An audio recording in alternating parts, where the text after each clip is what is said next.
കുട്ടികൾക്ക് വേണ്ടിയുള്ള കെമിസ്ട്രി ക്ലാസിന്റെ രണ്ടാം ഭാഗമാണ് ഇന്ന് നമ്മൾ പഠിക്കാൻ പോകുന്നത്. Electronic configuration, periodic table and electronic configuration എന്ന പാഠത്തിന്റെ രണ്ടാം ഭാഗം. ആദ്യ ഭാഗത്ത് നമ്മൾ 1 മുതൽ 8 വരെ ചോദ്യങ്ങൾ, അവയുടെ ഉത്തരങ്ങൾ നമ്മൾ എഴുതി പഠിച്ചു, കാര്യങ്ങൾ പഠിച്ചു. ഇന്ന് 9 മുതൽ 15 വരെ ചോദ്യങ്ങളാണ് നമ്മൾക്ക് ചെയ്ത് പഠിക്കേണ്ടത്. ആദ്യം നിങ്ങൾ ഒരു റഫ് കടലാസ് എടുത്ത് 15 വരെ ചോദ്യങ്ങൾ എഴുതി വെക്കുക. ക്ലാസ് അറ്റൻഡ് ചെയ്ത് ഉത്തരങ്ങൾ വ്യക്തമായി മനസ്സിലാക്കിയതിനു ശേഷം ഓരോ ചോദ്യങ്ങളും അതിന്റെ ഉത്തരങ്ങളുമായി നോട്ടിൽ എഴുതുക. നോട്ട് എഴുതി കഴിഞ്ഞാൽ എനിക്ക് വാട്സപ്പ് ചെയ്ത് തരണം എന്ന കാര്യം മറക്കരുത്. ഒരാഴ്ച കഴിഞ്ഞാൽ നോട്ട് വാട്സപ്പ് ചെയ്യുന്നവർക്ക് മാത്രമായിരിക്കും ക്ലാസ്സുകൾ തുടർന്ന് കിട്ടുക. ഒരാഴ്ച കഴിയുമ്പോൾ നിങ്ങളുടെയൊക്കെ വീട്ടിലെത്തി ഞാൻ നോട്ട് വെരിഫൈ ചെയ്യുന്നതാണ്.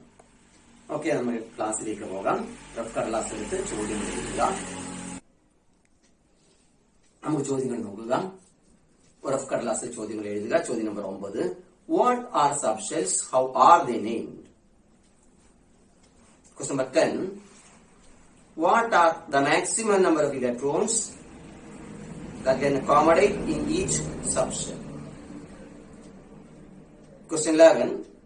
Which are the names of subshells present in each mean shell? 12. Arrange subshells from 1s to 3d in the increasing level of energy. 13. Write subshell configurations of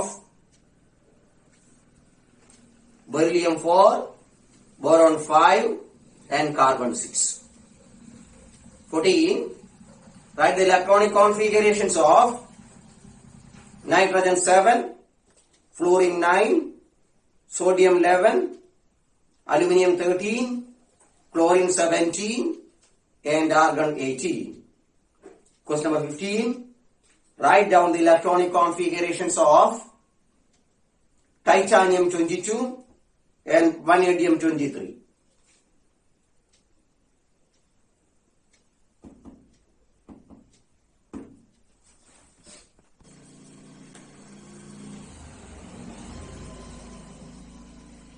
നമുക്ക് ക്ലാസ് തുടങ്ങാം.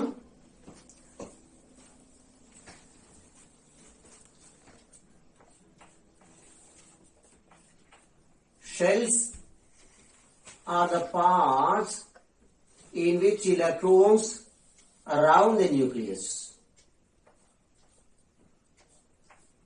Shells are the parts in which electrons around the nucleus.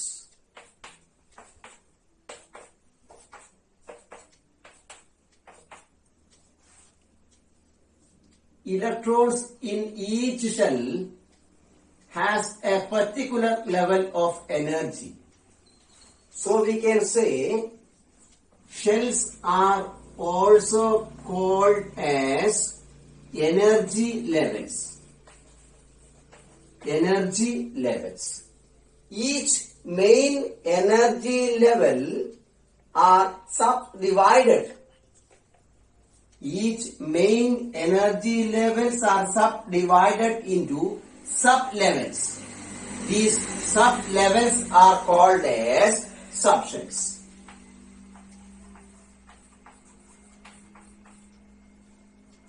Each main energy level has sub-levels. These sub-levels are called as subshells. Names of main shells. Last class we studied main shell. Names of main shells are K, L, M, N, like so. In such a way, names of subshells, sub-energy levels, can be named as S, P, D, and F. Names of main energy levels are denoted by capital letters K, L, M and N, like so. But subshells, names of subshell can be denoted as small letters S, P, D and F. Main energy level, last class we studied in K shell. K shell can accommodate 2 electrons, L 8 electrons, M 18 electrons and N 32 electrons. In subshells, S subshell can accommodate only 2 electrons. P can accommodate 6, D can 10 and F can 14 electrons. S can accommodate 2, P can 6, D can 10 and F can 14. K എന്ന main ഷെല്ലിൽ 2 ഇലക്ട്രോണുകളെ ഉൾക്കൊള്ളാം. Lന് 8, Mന് 18, Nന് 32. S എന്ന subshell എന്ന് പറഞ്ഞാൽ each main shell is subdivided into different sub-levels. These sub-levels are called subshells. S സബ്ഷെല്ലിൽ 2 ഇലക്ട്രോണുകളെ മാത്രമേ ഉൾക്കൊള്ളാൻ കഴിയൂ. P എന്ന സബ്ഷെല്ലിന് 6 ഇലക്ട്രോണും Dക്ക് 10ഉം Fന് 14 ഇലക്ട്രോണുകളെ മാത്രം. K എന്ന ഷെല്ലിൽ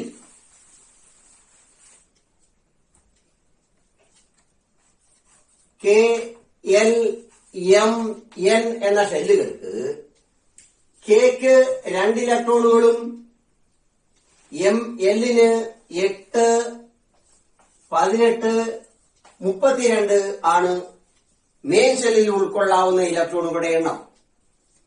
K എന്ന ഷെല്ലിന് 2 ഇലക്ട്രോൺ മാത്രം ഉള്ളതുകൊണ്ട് അതിന് S എന്ന സബ്ഷെൽ മാത്രമേ ആവശ്യമുള്ളൂ. അതായത് K എന്ന മെയിൻ ഷെല്ലിന് ഒരേ ഒരു സബ്ഷെൽ മാത്രമേ ഉള്ളൂ, അത് S സബ്ഷെൽ ആണ്. Main shell K has only one subshell, that is S subshell. Main shell L can accommodate 8 electrons. L ഷെല്ലിലുള്ള S എന്ന സബ്ഷെല്ലിന് 2 ഇലക്ട്രോണുകളെ മാത്രമേ ഉൾക്കൊള്ളാൻ കഴിയൂ. അതുകൊണ്ട് L എന്ന മെയിൻ ഷെല്ലിന് P എന്ന അടുത്ത സബ്ഷെൽ കൂടി ആവശ്യമുണ്ട്. L shell has 2 subshells, S subshell and P subshell. M can accommodate 18 electrons, 2 in S subshell, 6 in P subshell, and D is in S 2 electrons, P 6 electrons, 2 plus 6 8, 10 electrons are remaining. That is in B subshell. In N main shell, S 2, P 6, D 10, F 14. K എന്ന main ഷെല്ലിന് ഒരു subshell മാത്രം. ആലോചിച്ച് നോക്കുക, which subshell is present in all main shell? S in K, S in L, S in M, S in N. But here K subshell has no P subshell. L subshell has no D and F subshell. In M, F is not present in it. Okay. In all main shells, S subshell is common to all. This subshell can be denoted as 1s, 2s, 3s, 4s. Then P, 2p, 3s, 3p, 3d, 4s, 4p, 4d, 4f. Increasing level of distance, main shell K, L, M, N, like so. But in subshell level, first is 1s, second is 2s, 2p, then 3s, 3p, 3d, then 4s, 4p, 4d, 4f, like so. Smallest shell is 1s. Okay. Shell ക്രമത്തിൽ, main shell ക്രമത്തിൽ ആദ്യം വരുന്ന shell K, L, M, N അങ്ങനെ പോകും. Subshell ക്രമം S, P, D, F എന്നല്ല. Subshell ക്രമം ആദ്യം നമ്മൾ കാണുന്നത് 1s-നെയാണ്, പിന്നെ കാണുന്നത് 2s-നെയാണ്, പിന്നെ കാണുന്നത് 2p. 1s, 2s, 2p, 3s, 3p, 3d, 4s, 4p, 4d ഇങ്ങനെയാണ് കാണുക. മെയിൻ ഷെല്ലിൽ K, L, M, N. Subshell S, L, S, P, D, F എന്നല്ല. 1s, 2s, 2p, 3s, 3p, 3d ഇങ്ങനെയാണ് ഷെല്ലുകളെ കാണേണ്ടത്. ആദ്യമായി കയറി വരേണ്ട ഷെൽ 1s ആണ്. പിന്നീട് ഉണ്ടെങ്കിൽ 2s, പിന്നീട് ഉണ്ടെങ്കിൽ 2p, 3s, 3p, 3d അങ്ങനെ പോകും. ഓക്കെ. ഇലക്ട്രോണുകൾ നിറയുന്ന ക്രമത്തിൽ, സബ്ഷെല്ലുകളിൽ ഇലക്ട്രോണുകൾ നിറയുന്ന ക്രമത്തിൽ ഇലക്ട്രോണുകളെ എങ്ങനെ ക്രമീകരിക്കാം എന്നാണ് ഇനി നമ്മൾ പഠിക്കേണ്ടത്. ഏറ്റവും ഊർജം കുറഞ്ഞ ഇലക്ട്രോണുകൾ ഉള്ളത് 1s-ലാണ്. ഏറ്റവും ഊർജം കുറഞ്ഞ ഇലക്ട്രോണുകൾ 1s-ലാണ്. അല്പം ഊർജം കൂടിയ ഇലക്ട്രോണുകൾ 2s-ലുണ്ടാകും. അതിലും ഊർജം കൂടിയാൽ അത് 3s-ലേക്കും പിന്നീട് 3p-ലേക്കും പിന്നീട് 3d, 4s. ഇവിടെ നിങ്ങൾ ഒരു മാറ്റം കാണേണ്ടതുണ്ട്. 3p കഴിഞ്ഞാൽ 3d-യിൽ അല്ല ഇലക്ട്രോണുകൾ നിറയുക, 4s-ലാണ് നിറയേണ്ടത്. അപ്പോൾ level 1s, 2s, 3s, 3p, 4s, 3d. 4s കഴിഞ്ഞു 3d, 4s കഴിഞ്ഞാൽ 4p, 4p കഴിഞ്ഞാൽ ഏതാണ് വരേണ്ടത്? 4p കഴിഞ്ഞാൽ 4d ആണ്. പക്ഷേ വരുന്നത് 5s ആയിരിക്കും. 3d, 4s, 4p, 4d അല്ല 5s ആണ്. ഇവിടം വരെ മാത്രം നിങ്ങൾ ആലോചിക്കുക. 10ാം ക്ലാസ്സിനെ സംബന്ധിച്ചിടത്തോളം അതിൽ താഴെയുള്ള കോൺഫിഗറേഷൻ മാത്രമേ എഴുതേണ്ടതായി വരൂ. വളരെ പ്രധാനപ്പെട്ട ഒരു ആറ്റത്തിന് 7 ആറ്റോമിക സംഖ്യയുള്ള ഒരു ആറ്റം, പേര് യഥാർത്ഥമല്ല, 7 ആറ്റോമിക സംഖ്യയുള്ള എക്സോ എന്ന ആറ്റത്തിന്റെ ഇലക്ട്രോണിക് കോൺഫിഗറേഷൻ എഴുതണം. അതായത് ഇലക്ട്രോണുകളുടെ ക്രമീകരണം എഴുതണമെങ്കിൽ നമ്മൾ ആദ്യം എഴുതേണ്ട ഷെൽ 1s ആണ്. എസ് എന്ന സബ്ഷെല്ലിന് 2 ഇലക്ട്രോണുകൾ മാത്രമേ ഉൾക്കൊള്ളാൻ കഴിയൂ. അപ്പോൾ 1s-ൽ 2 ഇലക്ട്രോണുകളെ ഉൾക്കൊള്ളാം. എക്സ് എന്ന ആറ്റത്തിന് 7 ഇലക്ട്രോണുകൾ ഉണ്ട്. 2 ഇലക്ട്രോണുകളെ 1s ഉൾക്കൊണ്ടു. 1s കഴിഞ്ഞാൽ തുടർന്നു വരുന്ന ഷെൽ 2s ആണ്. എസിന് 2 എണ്ണത്തിനെ മാത്രമേ ഉൾക്കൊള്ളാൻ കഴിയൂ. അതുകൊണ്ട് 2s-ലും 2 എണ്ണം നിറഞ്ഞു. 2s കഴിഞ്ഞാൽ അടുത്ത സബ്ഷെൽ 2p ആണ്. p എന്ന സബ്ഷെല്ലിന് 6 ഇലക്ട്രോണുകളെ വരെ ഉൾക്കൊള്ളാം. എസിന് 2, പിക്ക് 6, ഡിക്ക് 10, എഫിന് 14. ഇതാണ് ക്രമം. ഇവിടെ 7 ഇലക്ട്രോണുകളാണ് വേണ്ടത്. രണ്ട് എസിൽ പോയി, രണ്ട് എസിൽ പോയി. ഇനി 3 ഇലക്ട്രോണുകളാണുള്ളത്, അത് ബി പോകും. അതായത് 7 ആറ്റോമിക സംഖ്യയുള്ള ഒരു മൂലകത്തിന്റെ ഇലക്ട്രോൺ വിന്യാസം 1s2, 2s2, 2p3 എന്നായിരിക്കും. ഇടയ്ക്ക് കോമ ഇടരുത് എന്ന് ആലോചിക്കണം. ഇനി കുറച്ച് മൂലകങ്ങളുടെ ആറ്റോമിക സംഖ്യ തരും.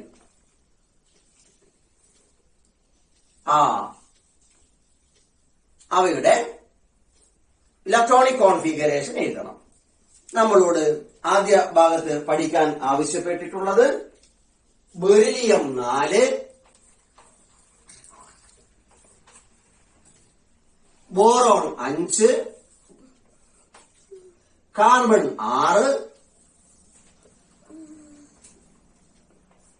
Nitrogen 7, fluorine 9, sodium 11, aluminium 13. ഇവയുടെ ഇലക്ട്രോൺ വിന്യാസം നോക്കാം. വളരെ ശ്രദ്ധിച്ചു നോക്കുക. ഈ പാഠത്തിലെ ഏറ്റവും പ്രധാനപ്പെട്ട വിവരമാണ് ഇതെന്നറിയുക. ബെറിലിയത്തിന് 4 ഇലക്ട്രോൺ ഉണ്ട്. ആദ്യം നമ്മൾ കാണുന്ന സബ്ഷെൽ 1s ആണ്. എസിൽ നിറയാവുന്നത് 2 ഇലക്ട്രോൺ ആണ്. ബെറിലിയത്തിന് 4 എണ്ണമുണ്ട്, 2 എണ്ണമേ ആയുള്ളൂ. അപ്പോൾ അടുത്ത സബ്ഷെൽ എഴുതുക. 1s കഴിഞ്ഞാൽ അടുത്ത സബ്ഷെൽ 2s ആണ്. 1s2, 2s2. സബ്ഷെൽ ക്രമം എപ്പോഴും ഓർത്തിരിക്കണം. 1s, 2s, 2p, 3s, 3p, 4s, 3d, 4p. തുടർന്ന് അങ്ങനെ പോകും. ഓക്കെ, നമുക്ക് ബോറോണിനെ നോക്കാം. 1sൽ 2 നിറഞ്ഞു, 2sൽ 2 നിറഞ്ഞു, 2pയിൽ 1 നിറഞ്ഞു. ഇവിടെ എസിൽ 2 നിറയ്ക്കാൻ പറ്റും, പിയിൽ 6 വരെ നിറയ്ക്കാം. പിയിൽ 1 ഇവിടെ വന്നിട്ടുള്ളൂ. കാർബണിനെ നോക്കുക. 1sൽ 2, 2sൽ 2, 2p. ഇതാണ് കാർബൺ. നൈട്രജനെ നോക്കുക. 1sൽ 2, 2sൽ 2, 2pയിൽ 2, 2, 4, 3, 7. ഫ്ലൂറിൻ 9 നോക്കുക. 1s2, 2s2, 2p5. Sodium 11, 1s2, 2s2, 2p. P maximum 6. 2, 2, 4, 6, 10. ഒരെണ്ണം ബാക്കിയുണ്ട്. 2p കഴിഞ്ഞാൽ 1s, 2s, 2p, 3s. 1s, 2s, 2p, 3s. 3s, 1. Aluminium 13. 1s2, 2s2, 2p6. 2, 2, 4, 6, 10. 2p കഴിഞ്ഞു. 3s2, 2, 4, 10, 12. ഒരെണ്ണം ബാക്കിയാണ്. 3. ഇതാണ് ഇവയുടെ ഇലക്ട്രോണിക് കോൺഫിഗറേഷൻ. ഇലക്ട്രോണിക് കോൺഫിഗറേഷൻ എഴുതാൻ തീരെ മനസ്സിലാകാതെ ആരെങ്കിലും ഉണ്ടെങ്കിൽ എനിക്ക് മെസ്സേജ് ഇടണം. വളരെ ശ്രദ്ധിക്കണം. ഇത് അറിഞ്ഞുകൊണ്ട് മാത്രമേ നമുക്ക് ഈ പാഠം മുന്നോട്ട് പോകാൻ കഴിയൂ. നന്നായി ശ്രമിക്കുക. എന്തെങ്കിലും മനസ്സിലാകായികയുണ്ടെങ്കിൽ വീട്ടിൽ അറിയാവുന്നവരുണ്ടെങ്കിൽ ചോദിക്കുക. ഇല്ലെങ്കിൽ എനിക്ക് മെസ്സേജ് ഇടുക. വീണ്ടും ഞാൻ അത് പറഞ്ഞു തരാം.